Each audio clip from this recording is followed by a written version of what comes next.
Buenos días, jóvenes, señoritas de primer año medio. Bienvenidos a este encuentro virtual de historia. Hoy día 11 de noviembre del 2020. Bueno, les estaba contando hace un ratito atrás a los que se fueron conectando primero, que hoy día, y como también se los mencionaba en el correo, vamos a finalizar con las presentaciones que habían comenzado en el encuentro virtual anterior. ¿Qué presentaciones dirán algunos? Ya sea alguien que no estuvo en el encuentro anterior o obviamente si es que se han olvidado, pasaron 2 semanas.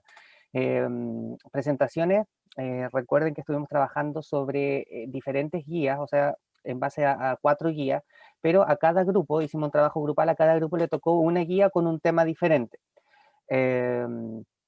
¿Cuáles eran los temas? Los temas, por ejemplo, era la colonización o los colonos en Aysén, otro tema era la colonización alemana, otro tema era la ocupación de la Araucanía, y el otro era la guerra del Pacífico. Bien, entonces alcanzamos a ver el resultado o el trabajo de algunos grupos, pero nos faltaron algunos grupos en el encuentro anterior.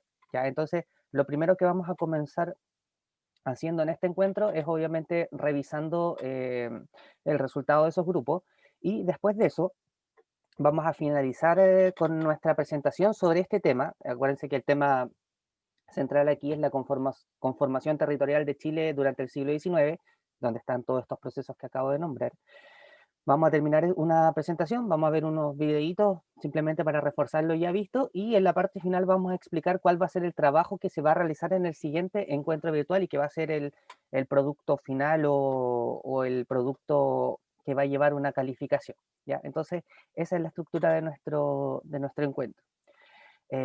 Para comenzar, bueno, yo le saqué una fotografía acá a las personas o los grupos que me faltaron en la clase anterior. El primer grupo, que era de colonos en Aysén, está Alonso Pérez, Bruno Sáez, Cristóbal Vargas y Seba Méndez. Me parece que solamente veo, por lo menos vi delante a Bruno. O ya no está Bruno. Se fue, parece, cuando dije eso. A ver. No está Bruno. Curiosamente, cuando dije eso delante estaba, ahora no está. Bueno, así que obviamente no podemos avanzar. Ah, sí estoy. Disculpe, Bruno, no lo había visto. Estaba justo en la siguiente pantalla. Solo que perdí el documento, dice, por un reseteo del celular. Ok, Bruno, pero ya, no te voy a preguntar todo, pero compartamos un poquito la guía y coméntanos algunas cosas que tal vez fueron lo más importante. Ya ni siquiera te voy a preguntar lo que aparecía allí, sino que simplemente nos comente como qué era lo más destacable de todo este proceso de acuerdo a lo que ustedes leyeron. Ya, entonces, si puedes activar tu micrófono, por favor, Bruno. Bueno, esta era la guía de aprendizaje exploradores y colonos en Aysén durante este proceso, en 1870 hasta 1927 aproximadamente, donde nos iba entregando, obviamente, como en todas las otras guías, información sobre cómo se fue configurando este territorio, eh, hasta llegar acá a la parte final. Entonces yo te pregunto a ti, Bruno, ¿qué era como lo más destacable de todo este proceso de la colonización en Aysén? O cuál, por ejemplo, si podrías comentar cuál es la actividad o cuáles son las actividades que más se desarrollan, lo que recuerdes.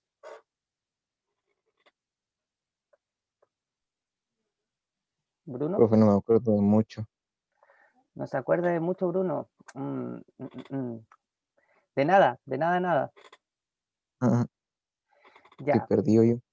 ya ahí, bueno, yo lo había mencionado que esta clase iniciábamos con los que habían faltado, ya, así que, bueno, Bruno, debías haber llegado un poquito más preparado para esto, ya, bueno, sin embargo, obviamente eh, no se puede hacer mucho más frente a eso, ya. ¿Qué podríamos destacar de todo este proceso que no lo habíamos mencionado tanto? Podríamos primero mencionar que este proceso, obviamente, Aysén, estamos hablando de la zona del extremo sur de nuestro país, ya hay que ubicarse en el extremo sur. Y además hay algunas, más allá de cómo se fue configurando históricamente, podríamos destacar algunas cosas que aparecen acá. Por ejemplo, el tema de la agricultura, pero principalmente el tema de la ganadería. Ya esa es una de las actividades más importantes que se comenzó a desarrollar en esta época y que en la actualidad también sigue siendo una actividad bien fuerte en la zona. Bueno, acá se menciona, por ejemplo, respecto a Carlos Ibáñez del Campo, que como presidente de este año, 1927, eh, funda o crea oficialmente este territorio, ya y este territorio forma parte de manera formal a Chile. Y otra cosa u otro aspecto que podríamos mencionar respecto a este proceso, que también es importante que ustedes conozcan, es que hay una relación bastante cercana con Argentina. Ya son territorios que está, o es un territorio que está muy cercano, obviamente, con la frontera argentina. Y eso ha generado un intercambio constante allí de actividades, de información, etcétera. Son algunas de las cosas que podríamos destacar de este proceso.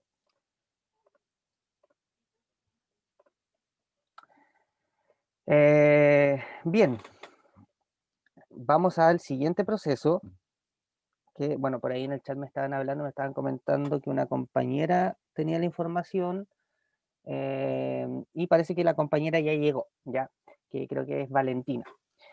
El siguiente grupo que aún no exponía o aún no respondía a las preguntas que habíamos planteado es el grupo de colonización alemana, donde está Montserrat, Renato, Valentina Bamondes y Yanara. Voy a compartir esta guía de colonización alemana y no sé quién de los que acabo de mencionar va a ir comentando alguna de las cosas más importantes de este proceso. Yo, mister. Ya, Valentina. Ya, Valentina, a ver, espérame un poquito, voy aquí a permitir el acceso a otro participante. Bueno, si recuerdas, nosotros más que ir directamente a las preguntas, primero o tal vez un resumen, ya como de qué se trataba o cómo podrían explicar este proceso de colonización alemana. Ya, lo que vimos la clase pasada respecto a las preguntas y todo eso, bueno, para empezar se respondieron todas las preguntas y la reacción de la imagen fue de que se implementó arquitectura en las zonas transformando los paisajes naturales. Bien. La segunda pregunta fue qué cambios existieron en la economía del país y es que la economía mejoró porque dicen que los colonos lograron hacer una pequeña industria. Sí, eso también es correcto. Bien. Con lo de qué consecuencias se pueden, qué consecuencias esas de ya sean negativas o positivas. Sí. Dijimos que lo positivo es que mejoró la economía y llevó más población a la zona. Y lo negativo sería que corrieron pueblos indígenas de sus territorios. Sí, ok. Muy bien. También hicimos una pequeña línea del tiempo, pero no sé si es importante decirlo o no. No, por ahora, o sea, no es que no sea importante, pero obviamente para optimizar, pasemos a la última, que era, ¿qué aspectos han visto sobre este proceso histórico en la actualidad? Ya. Fue que al principio del siglo XX, el proceso de colonización entró en recesión. Ya. Y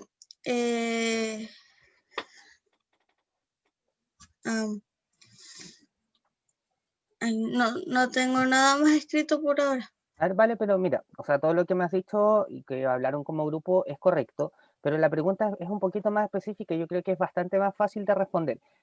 Sobre todo lo que tú dijiste, ¿cierto? Por ejemplo, mencionaste el tema de la imagen, mencionaste las consecuencias positivas y negativas. De todo eso, ¿qué queda en la actualidad? Queda las arquitecturas. Ya, por ejemplo, allí tenemos una respuesta que es el tema de la arquitectura. ¿Quedará algo más? Aparte de la arquitectura, ¿alguna otra influencia o legado? Mm, Por ejemplo, puede ser, ¿qué ah, cosa puede ser? puede ser de que como llegaron, como la primera pregunta se decía, de que se implementó la arquitectura y se transformaron los paisajes naturales, ¿Mm? puede ser que haya quedado eso de la agricultura y la arquitectura, como ya he dicho anteriormente. Sí, efectivamente hay bastante legado en la arquitectura, lógicamente, y también en la agricultura. Pero yo te iba a preguntar, por ejemplo, en el tema de la gastronomía, que lo habíamos mencionado en alguna clase. ¿Hay influencia, por ejemplo, en términos gastronómicos, es decir, de las comidas en general, en esta zona, en la zona de la colonización alemana? Sí, ¿Ya? Bien, bueno, muchas gracias Valentina. Ahí Montserrat también va agregando información, pero está súper todo lo que respondieron como grupo, vale, muchas gracias. Por ya ejemplo, viste. la Montserrat decía las costumbres de algunos pueblos o en algunos pueblos, como en Frutillar, siguen negocios tradicionales. Ustedes ven que hay harto, por ejemplo, si vamos a esas ciudades, los nombres de las calles son en su gran mayoría de alemanes. Vemos que los lugares tienen nombres relacionados a la cultura o a la colonización en definitiva alemana. ¿Ya? Entonces, este es uno de los procesos de todos, uno de los procesos más importantes, sobre todo para nosotros en esta zona. Ya tal vez si esto mismo lo estudian en Iquique, obviamente no van a sentir la cercanía que nosotros sentimos, porque nosotros estamos bastante relacionados con esto. ¿Ya? Así que eso es importante que se entienda. Y vamos con el último grupo que faltaba, que era relacionado, si no me equivoco, a la Guerra del Pacífico, donde en este grupo está Antonella Lebeque, Camila Angulo, Catalina Moraga, Catalina Ojeda y Rocío. No sé quién de las que acabo de nombrar va a realizar el ejercicio de ir respondiendo las preguntas.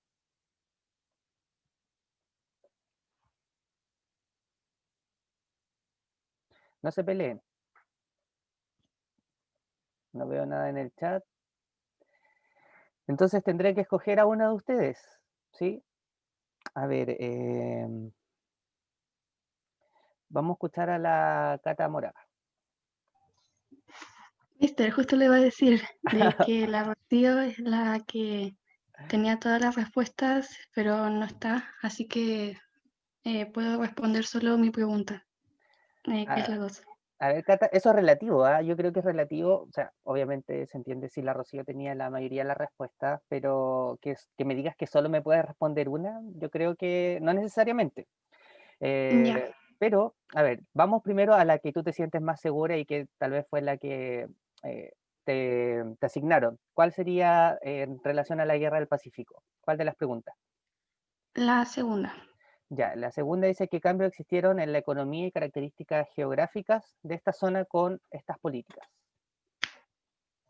Bueno, que la economía se reactivó gracias a la riqueza del salitre y así se crearon más obras públicas y privadas, es decir, como que se comenzó a modernizar el país.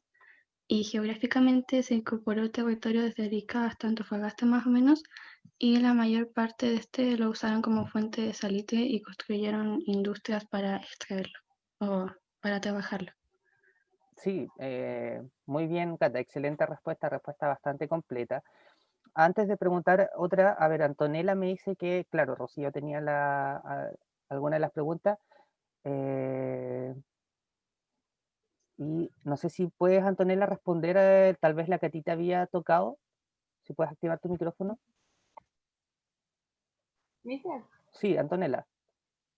Camila. Ah, perdón, Camila, Yo puedo responder la mía, o sea, de lo que ya he entendido también. ¿ya? ¿Y cuál era, Camila? La Ya, que era relacionar entonces esa imagen y obviamente asociarla a lo que se mencionaba en el texto. Cuéntanos eso. Ya, a ver, se podría relacionar con las soliteras, ya que en ese tiempo se necesitaban trabajadores y en la imagen se ven trabajadores o posibles inmigrantes. Sí, ¿trabajadores de qué ámbito crees tú? O si lo puedes especificar. ¿A qué se Ah, dedicaban probablemente esos trabajadores, Camila? a extraer salitre. Ya, exacto. Principalmente el tema de la extracción del salitre, el trabajo en la salitrera.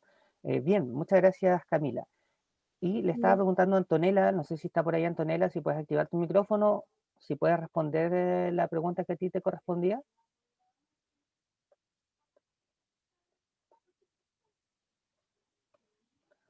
No, no responde nada Antonella. Eh, Voy a preguntarle a la Cata Moraga, la última, simplemente en relación a lo que tú mismo comentaste, y por eso te decía que no necesariamente solo me podía responder una. ¿Qué aspectos han visto sobre eso, sobre esto de la Guerra del Pacífico y todo lo que ocurrió después? ¿Qué aspectos creen que se mantienen en la actualidad en esta zona?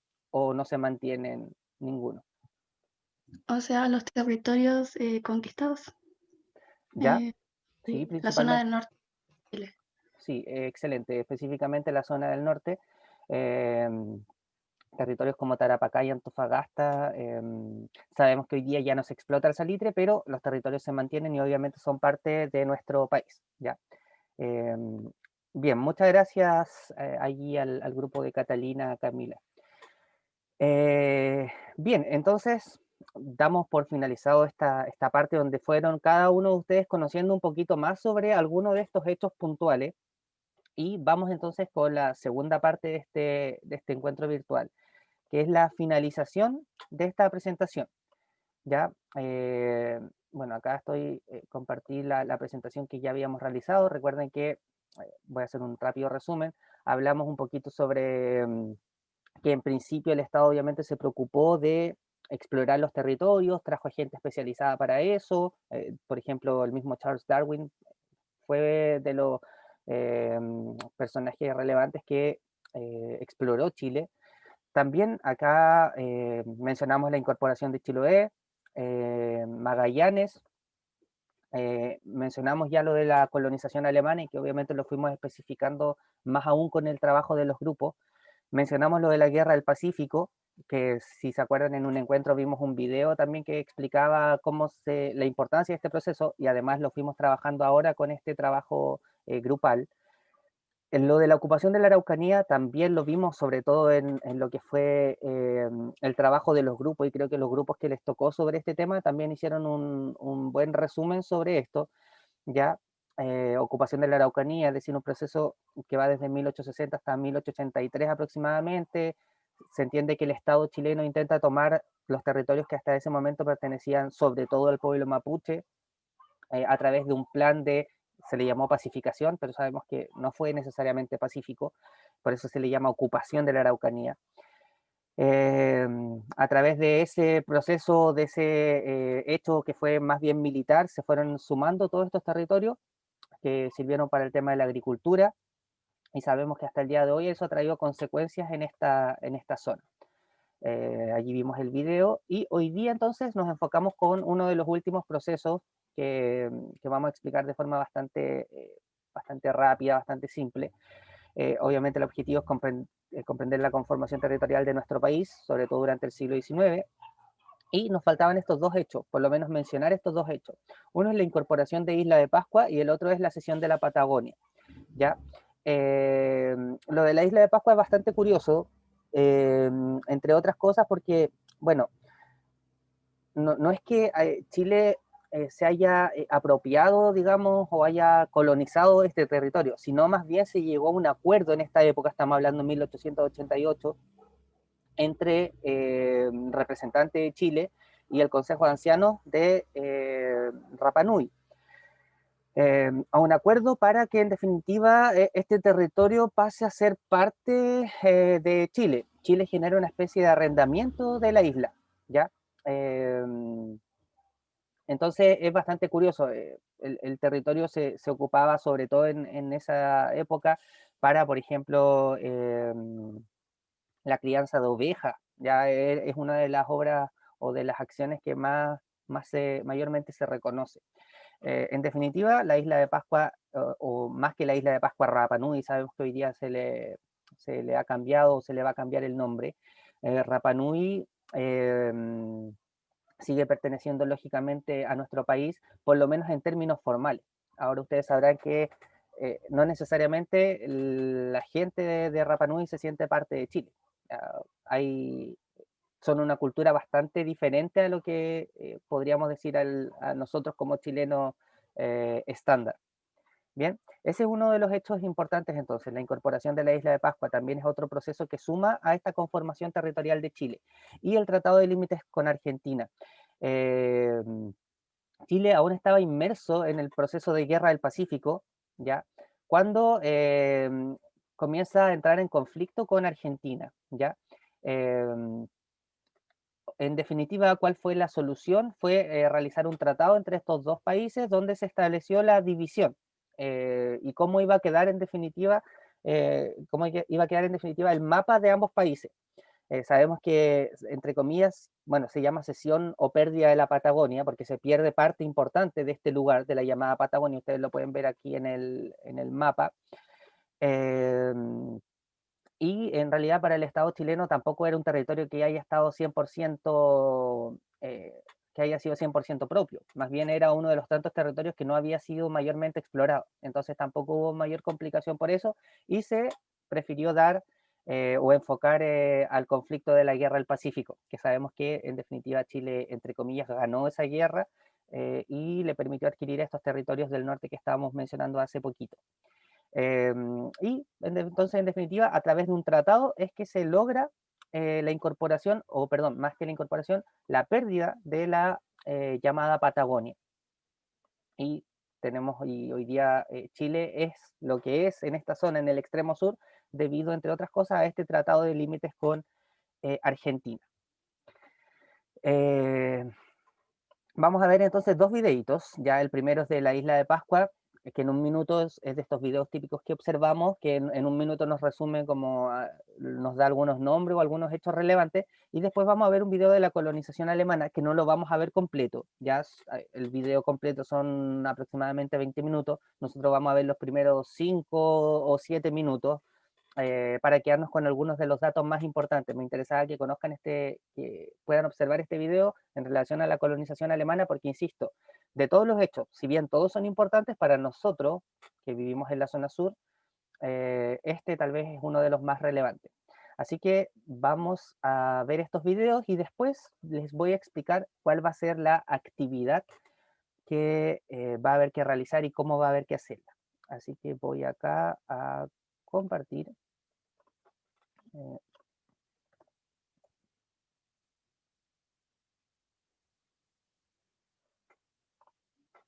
Espérenme un poquito que estoy abriendo acá el video.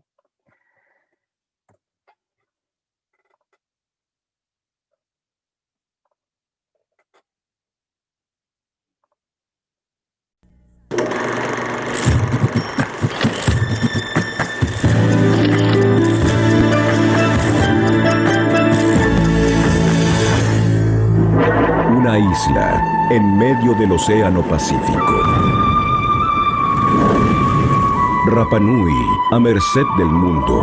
Holandeses descubren isla en el día de la Pascua de Resurrección.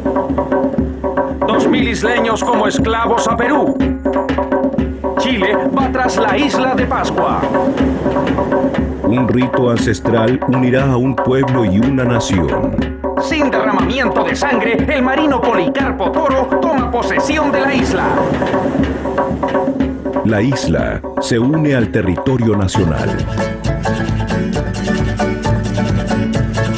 Postales, un aporte al bicentenario.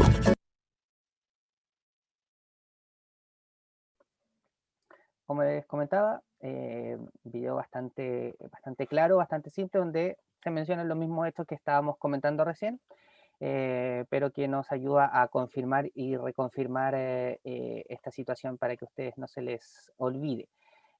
Y el segundo video, como les comenté, tiene relación con la colonización alemana. Es como parte de un pequeño reportaje que se hizo hace unos años atrás, y vamos a ver entonces los primeros minutos de este reportaje. Yo creo que se van a sentir algunos identificados, por ejemplo, diciendo, hoy sí, yo conozco ese lugar, ¿ya? Así que observen, por favor, con atención el siguiente video.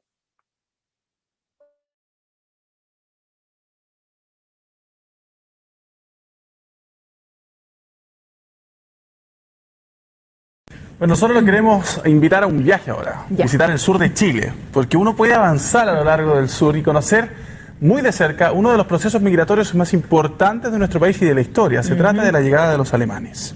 Y claro, y un equipo de Mega Noticias viajó hasta la región de los lagos para conocer de boca de los mismos descendientes germanos el difícil tránsito que vivieron sus antepasados. Veamos el trabajo de Marcelo González.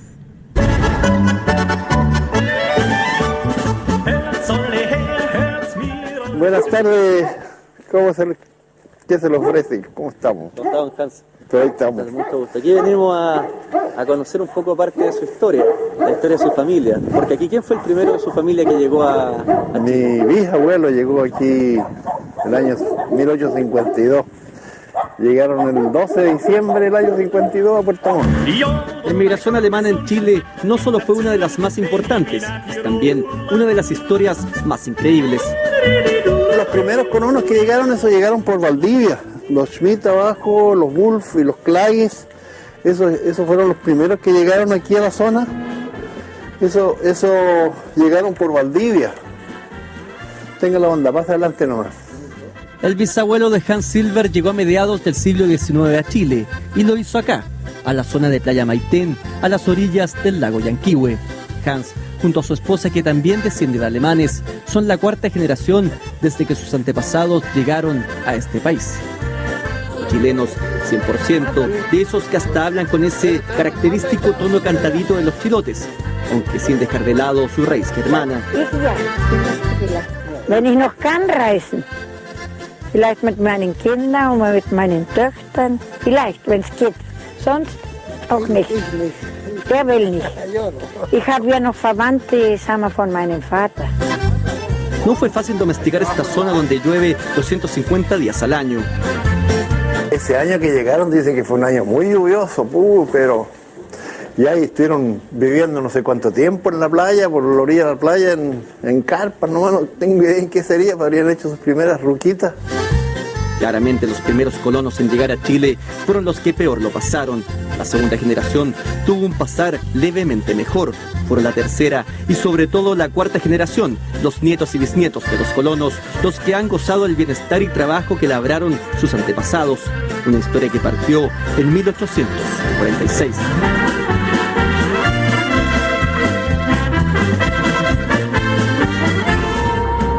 Promulgada la independencia de Chile, los primeros gobiernos ya pensaban en traer colonos extranjeros para poblar el sur de Chile, un territorio que por su frío clima, inhóspito y carente de caminos, muy pocos estaban dispuestos a poblar. Primero se intentó con irlandeses, pero se fracasó. En 1825 se volvió a fracasar, esta vez con inmigrantes ingleses. Chile aún no tenía una organización política que les diera apoyo a los extranjeros. Desamparados, todos volvieron a su país. De esta forma, los primeros inmigrantes en Chile, entre ellos un par de alemanes, llegaron espontáneamente, pero a Valparaíso. Eran básicamente marinos mercantes que se encantaron con la ciudad. Entre estos extranjeros estaba Bernardo Filippi. Este alemán fue contratado para explorar y hacer un mapa del entonces desconocido sur de Chile, una zona de bosques espesos e inclemente tiempo. La conclusión es que urgía poblar del Biobío hasta Magallanes, un lugar donde solo vivían nativos. El mismo Filippi, nacido en Charlottenburgo, localidad cerca de Berlín, fue enviado en 1843 a Europa en calidad de agente general de colonización. Su labor, convencer a jóvenes familias de venir a este país. En Alemania se estaba resintiendo el impacto de la revolución industrial en agricultores y artesanos. Mucha de esa gente quedó cesante o fue reemplazada por la maquinaria de la revolución industrial. Y Chile fue uno de los tantos países americanos que le ofreció a esta población, que entre comillas estaba sobrando en su país, una nueva oportunidad de desarrollar su trabajo, su labor.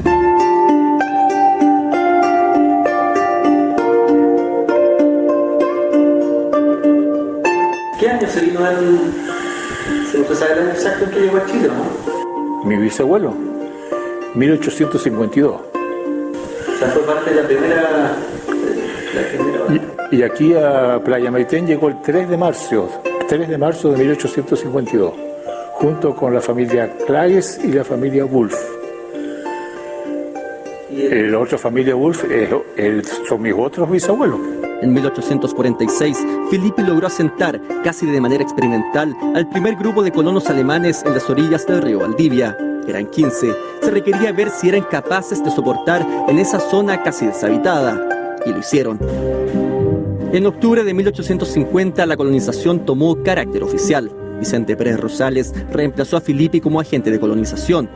En lo que es hoy Alemania, se colocaron avisos en los periódicos incentivando a poblar el sur del mundo. Como gran gancho, se ofrecía la entrega gratuita de tierras generosas. Solo había que embarcarse en lo que se vendió como un lugar de ensueño. Entre los interesados se privilegió a matrimonios jóvenes, ojalá con hijos. Por cada hijo varón apuntaba el contrato para los colonos, se agregaban 6 cuadrillas de terreno que se sumaban a las 12 cuadras que se otorgaban por familia. La oferta además incluía una vaca parida, una yunta de bueyes, 490 pesos de la época, un quintal de harina, 200 tablas de alerce para construir una casa, un hacha, clavos, semillas y pasajes en barco con un detalle. Solo era de ida, el viaje no incluía boleto de regreso.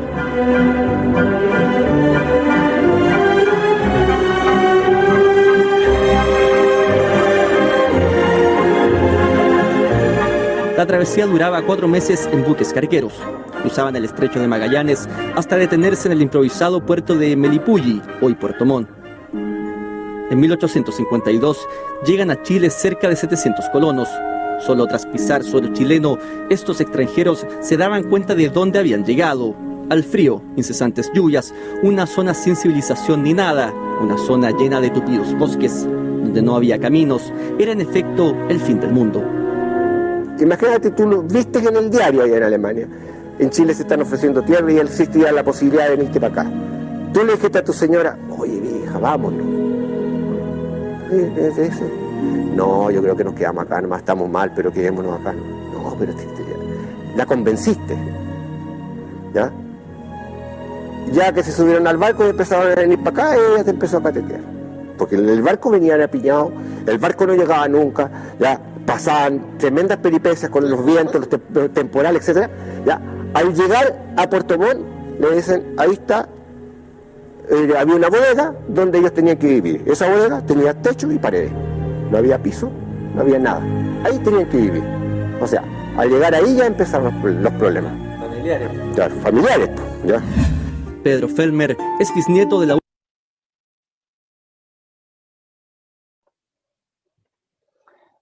Bien, y como les comentaba, me parecía bastante importante que puedan ir conociendo un poquito más de esta historia.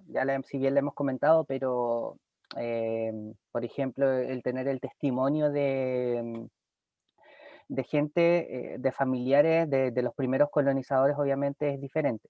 Les voy a dejar en el chat el link del video, por si alguien quiere terminar de verlo. Como les dije, son 20 minutos aproximadamente, faltaron cerca de 13. Y es bien interesante de conocer nuestra historia, sin más allá, o sea, en definitiva es nuestra historia, porque repito, muchas de las zonas que están a nuestro alrededor tienen una clara influencia de este proceso llamado colonización alemana. Por ahí la Alexandra dice quién era Felmer o algo así, lo iba a decir justo, pero lo sacó. Otra familia, como ustedes vieron, son varias familias las que llegaron a esta zona, ¿ya? Entonces simplemente es una de las tantas familias que se embarcó en este llamado viaje de colonización. No sé si les llamó la atención algo más, por ejemplo, antes de pasar a explicar, ya para ir cerrando tal vez con este tema, ¿qué les llamó la atención, por ejemplo, de lo que alcanzaron a escuchar y tal vez de lo que ya hemos comentado? Doy primero a ver si alguien de forma voluntaria quiere indicar eso, si no, escojo a alguien para que me indique qué le llamó la atención de lo que estaban comentando. Yo lo que escuché y que me llamó la atención fue que se intentó, no me acuerdo de qué se ha intentado, pero fue con los irlandeses y con los ingleses. Sí, Y eso también. yo por lo menos no lo sabía. Ok, muchas gracias Alexandra. Lo que se intentó con irlandeses e ingleses también fue la colonización de una otra forma de estos lugares, que eran lugares que estaban habitados principalmente por, como bien se indicaba, nativos, sobre todo gente perteneciente a la etnia mapuche, huilliche. Se intentó con irlandeses e ingleses, pero no resultó. Con los alemanes, entre comillas, fueron los que engancharon para venir a este territorio. Así que allí hay un dato que tal vez algunos no conocían y que obviamente sumamos como importante. A ver, principalmente dice por qué falló. Bruno me pregunta por qué falló esto con los ingleses y con los irlandeses. Las principales razones tienen que ver con que primero no se encontró la gente como para hacer el gancho para que vengan a este territorio, ¿ya? A diferencia de lo que sí sucedió con los colonos alemanes, donde este caballero llamado Bernardo Filippi llega a Chile primero de forma voluntaria y se le encarga a él la misión después de contactar a gente en Alemania.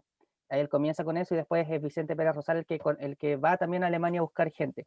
Con el caso de los ingleses y los irlandeses no estaba este contacto, ya entonces más bien fueron intenciones como las podría ser ingleses o irlandeses los que vengan, pero no se dio nunca la conexión diferente a lo que ocurrió con los alemanes, Bruno. Algunas de las cosas que también mencionamos y que yo creo que también puede ser que le llame la atención a algunos de ustedes eran entre comillas, los beneficios que recibían al venirse a este territorio, ¿ya? Es decir, la madera, por ejemplo, para la construcción de una casa, la cantidad de terrenos, y ya con esto sí que es lo último. Yo no sé si les he contado alguna vez que yo soy oriundo de Las Quemas. No sé si conocen ese lugar, Las Quemas, ¿ya? Las Quemas queda aquí cerquita, queda como a 8 o 10 kilómetros de Osorno. Y ese territorio tiene mucha relación con los alemanes. Yo cuando era chico me preguntaba, ¿y por qué tantas hectáreas son de una familia? Ya, cuando era chico. Después, obviamente, de a poco lo fui entendiendo, lo fui comprendiendo. De hecho, mi tesis la hice hice una investigación sobre cómo fue el proceso donde se fue creando este lugarcito llamado Las Quemas.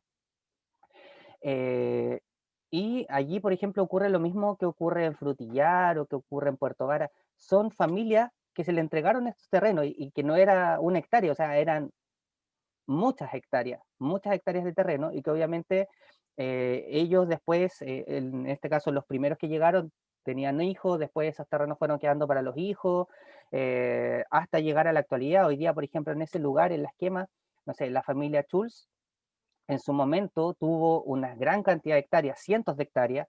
Está, por ejemplo, la familia Eple y una serie de familias que son alemanes o que son oriundos de Alemania y que poseen grandes cantidades de territorio. Y todo eso tiene que ver con la colonización alemana, ¿ya? Entonces, me parece súper importante que conozcan aquello. A ver, Montserrat dice, profe, ¿por qué se fueron los alemanes? ¿Por el conflicto con los indígenas?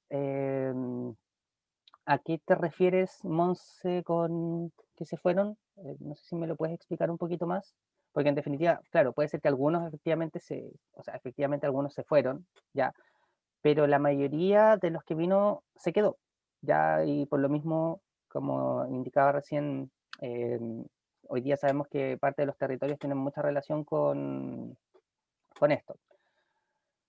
Ah, bueno, claro, dice que la guía decía como que se fueron. Claro, es lo que te acabo de decir, o sea, efectivamente un grupo buscó la forma de regresar o de irse porque las condiciones obviamente no eran las ideales, si bien había muchos beneficios, pero las condiciones no eran los ideales, pero en definitiva la mayoría se quedó y se dio este proceso llamado colonización. Bien, entonces, No sé si hay alguna otra duda o consulta antes de pasar a explicar lo que quiero explicar. Parece que no. Ok, entonces voy a explicar lo siguiente. Bueno, nosotros ya trabajamos respecto al trabajo final, o trabajamos, perdón, respecto a la actividad final que vamos a hacer. Y mencionamos que la actividad final es una infografía. Les voy a explicar de forma muy rápida, muy sencilla, porque en realidad es bastante sencillo, qué es una infografía. Yo creo que lo han trabajado en otra asignatura, me imagino, alguna vez. El objetivo de aprendizaje, lógicamente, es comprender cómo se fue conformando territorialmente nuestro país a partir de todos estos hechos que hemos estado observando. Y más que explicarle lo que es una infografía, vamos a ver un pequeño videíto que nos muestra esto, video 1 minuto y tanto. Mírenlo, obsérvenlo con mucha atención y van a entender perfectamente qué es lo que tienen que realizar, o por lo menos cómo se realiza idealmente una infografía. ¿Ya? Entonces vamos a ver eso y después yo les voy a explicar específicamente qué es lo que yo quiero en su infografía.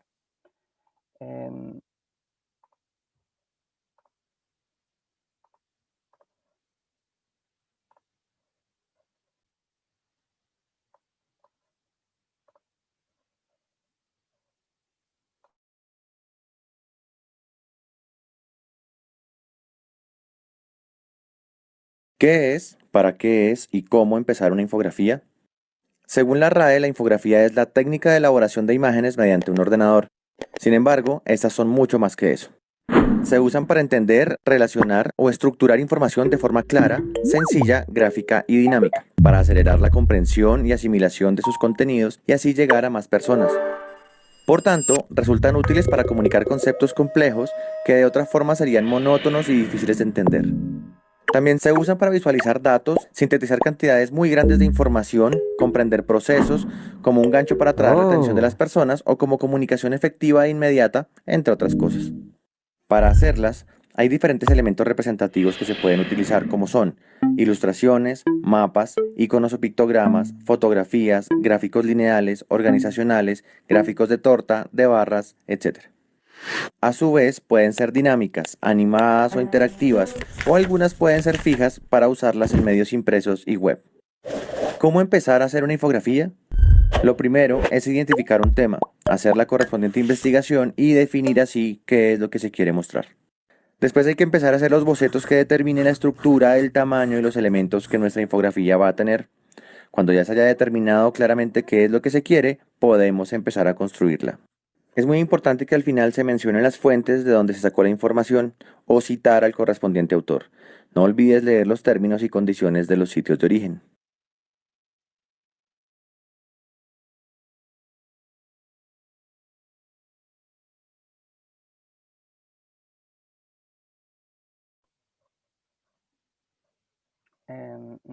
Espérenme un poco a ver si...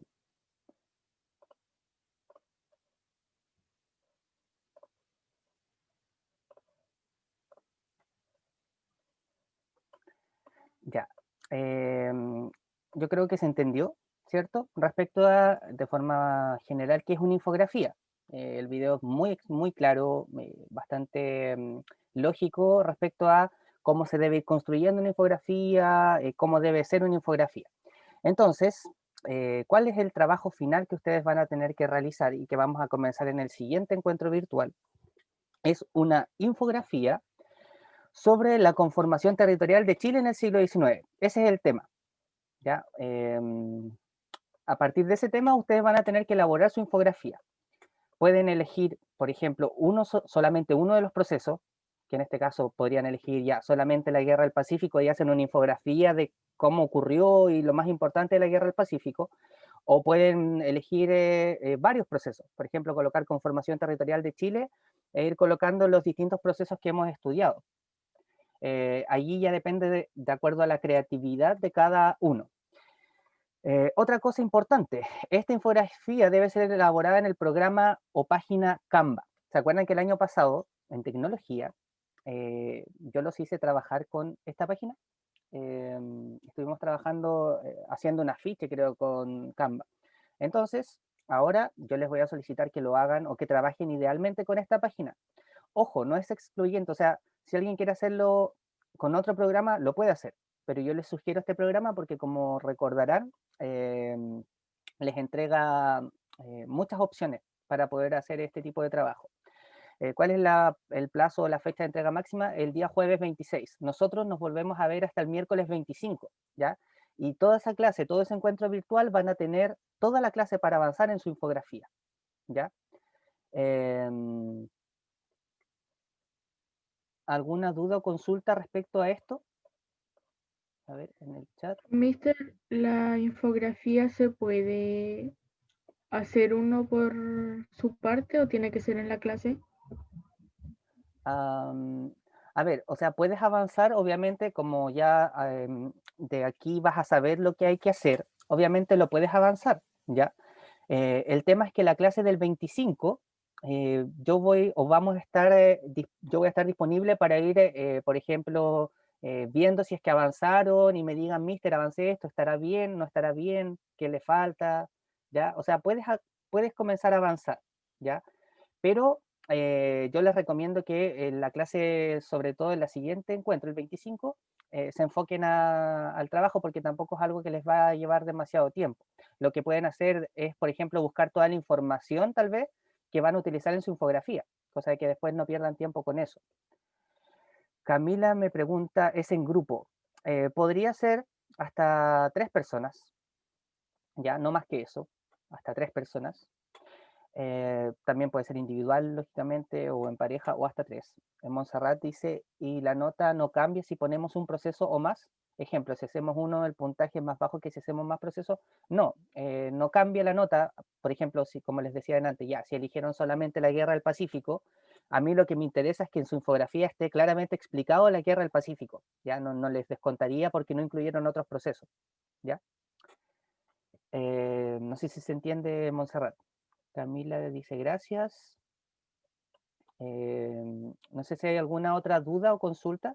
Bueno, ahora, para los que no lo saben, voy a mostrarles acá el tema de Canva para que recuerden y para que ya para la próxima clase tengan preparada su cuenta si es que no la recuerdan. Entonces voy a compartir acá para que vean que es muy sencillo acceder a Canva. Aquí está. Ya, ustedes van al navegador, obviamente, colocan Canva, en este caso Canva en español. Presionamos acá el primer link.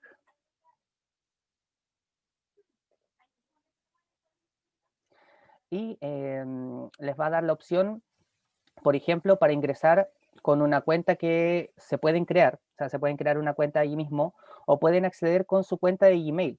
La mayoría tiene correo y Gmail, así que si agrega su correo, dice iniciar con Google, como en muchas otras plataformas. Inician con Google y les va a llevar a esto. Ya, por ejemplo, aquí yo ya presioné y ya está mi cuenta Google. Simplemente accedí con Google y ya estoy acá en mi cuenta. Entonces, por ejemplo, acá lo que vamos a trabajar nosotros es infografía. Entonces yo coloco infografía y me aparecen muchas opciones, como van a ver en pantalla.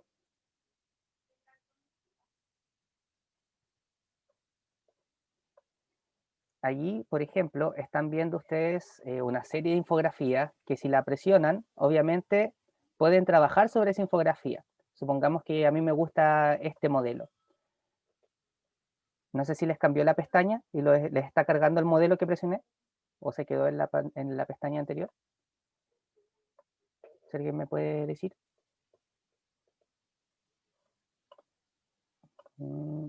Sí cambió. Ya, por ejemplo, allí tenemos un modelo de infografía. Ojo, este es un solo modelo. Como ustedes se dieron cuenta, bueno, acá nosotros podemos trabajar, podemos cambiar los títulos, podemos ir cambiando las imágenes o los iconos, obviamente la información hay que cambiarla, podemos cambiar los colores, todo eso está acá al lado. Ya al lado izquierdo están como las distintas opciones para ir editando o ir modificando esta infografía. Y después tenemos la opción, por ejemplo, para, una vez que ya la tenemos lista, descargar, sobre todo descargar. Eso es lo que tienen que descargar la imagen para después enviármela. A mí me interesa sobre todo, bueno, ahí ya vieron que hay una serie, muchos tipos de infografía, ustedes después podrán escoger, pero a mí me interesa que su infografía obviamente contenga imágenes primero, que contenga ojalá imágenes y que contenga obviamente la información resumida de mejor forma. Ese es el fin de la infografía, no basta con que solo sea bonita, sino que tiene que ser bonita y además cuando una persona vea la infografía pueda entender lo que ustedes están explicando, ¿ok? Catalina dice, va a mandar la pauta.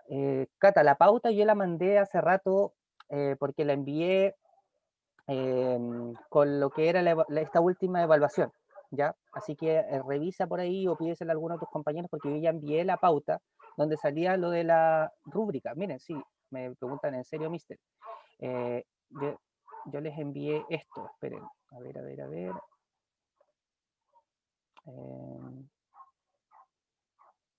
Espérenme un poquito.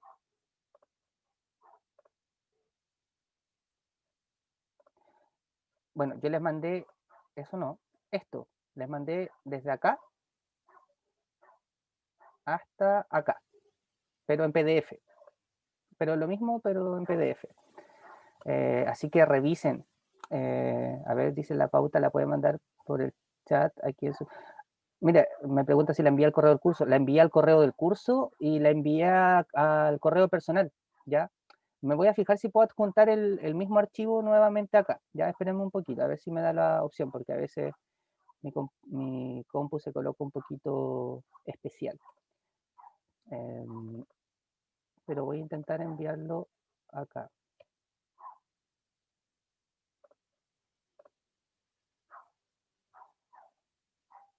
Sí, ahí sale que se envió, dice información última unidad 4.